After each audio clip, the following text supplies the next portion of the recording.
महिलाएं बंजर भूमि पर गाजर उगाकर बनी आत्मनिर्भर। आधुनिक तकनीक और जैविक खेती से बड़ी आमदनी। रासायनिक खाद का नहीं करती उपयोग। गिरिडीह स्थित बेंगाबाद प्रखंड की महिलाएं जो कभी घरों तक सीमित थीं, अब बंजर भूमि पर गाजर की फसल उगाकर अपनी पहचान बना रही हैं और आत्मनिर्भरता की मिसाल पेश कर रही हैं। बेंगाबाद प्रखंड के मोतीलेदा पंचायत में स्वयं सहायता समूह से जुड़ी महिला कृषकों ने बड़े पैमाने पर गाजर की खेती कर अपनी आजीविका में उल्लेखनीय सुधार किया है। मोतीलेदा में पहली बार लगभग 4 से 5 एकड़ भूमि पर महिला कृषकों द्वारा गाजर की खेती की जा रही है। इस कार्य में गांव की लगभग 2 दर्जन महिलाएं शामिल हैं, जो अपने अपने खेतों में आधुनिक तकनीक और जैविक विधि से खेती कर रही हैं।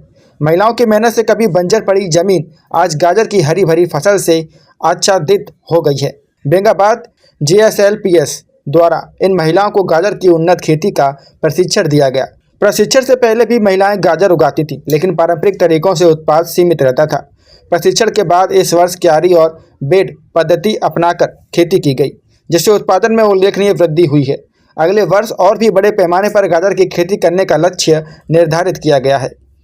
महिला कृषक पनवती देवी ने बताया कि अब जैविक विधि से खेती की जा रही है, जिसमें रासायनिक खाद और कीटनाशकों का उपयोग नहीं होता। इससे उत्पादन बढ़ा है और सब्जियों की गुणवत्ता भी बेहतर हुई है। महिला कृषकों के अनुसार प्रत्येक महिला लगभग 15 से 20 डिसमिल भूमि पर खेती करती है। 10 डिसमिल में गाजर की खेती से 6 से 7 क्विंटल तक उत्पादन होता है, जिससे करीब 15 से 20 हज़ार रुपये तक की आमदनी हो जाती है। वहीं SHG से जुड़े किसान लोकेश्वर वर्मा और विनोद वर्मा ने बताया कि इस वर्ष कुल मिलाकर करीब 5 एकड़ भूमि पर गाजर की खेती की जा रही है। प्रति एकड़ लगभग 65 क्विंटल उत्पादन होता है, जिससे करीब 2 लाख रुपये तक की आय होती है।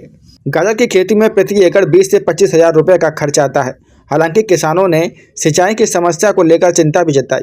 उनका कहना है कि खेतों तक बिजली की व्यवस्था नहीं होने के कारण डीजल पंप से सिंचाई करना पड़ता है, जिससे लागत बढ़ जाती है। यदि खेतों तक बिजली की सुविधा मिल जाए तो कम से कम खर्चे में खेती संभव हो जाएगी। कुल मिलाकर मोतीलेदा की महिला कृषक अपनी मेहनत, प्रशिक्षण और नई तकनीकों के सहारे न सिर्फ अपनी आमदनी बढ़ा रही हैं, बल्कि ग्रामीण क्षेत्रों में महिला सशक्तिकरण की एक मजबूत मिसाल कायम कर रही हैं। अब तक के लिए बस इतना ही। फिर मिलते हैं एक ऐसी ही बड़ी खबर के साथ। तब तक के लिए नमस्कार और देखते रहिए जनता प्रेस झारखंड। अगर आपको वीडियो पसंद आई हो तो लाइक करें व शेयर करें। ऐसे लेटेस्ट अपडेट पाने के लिए बेल आइकन प्रेस करना ना भूलें। अगर आप हमें फेसबुक या फिर इंस्टा के माध्यम से देख रहे हैं तो हमारे पेज को फॉलो जरूर करें। धन्यवाद।